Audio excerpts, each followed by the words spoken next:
ত্রিপুরা মধ্যশিক্ষা পর্ষদ পরিচালিত মাধ্যমিক উচ্চ মাধ্যমিক টিপিএসসিতে জনজাতি উত্তীর্ণ ছাত্রছাত্রীদের সংবর্ধনা দেওয়া হয়। বুধবার শান্তিরবাজার মুকুট অডিটোরিয়ামে Bru socio cultural organisation south Muhuri region কমিটির উদ্যোগে হয় সংবর্ধনা অনুষ্ঠান।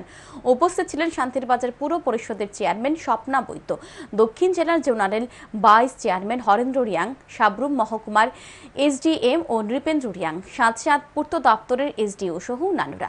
অনুষ্ঠানে মাধ্যমিক ও দ্বাদশের 44 জন পড়ুয়াকে সংবর্ধনা দেওয়া হয়। তাছাড়া টিপিএসসিতে উত্তীর্ণ 6 জনকে সংবর্ধনা দেওয়া হয়।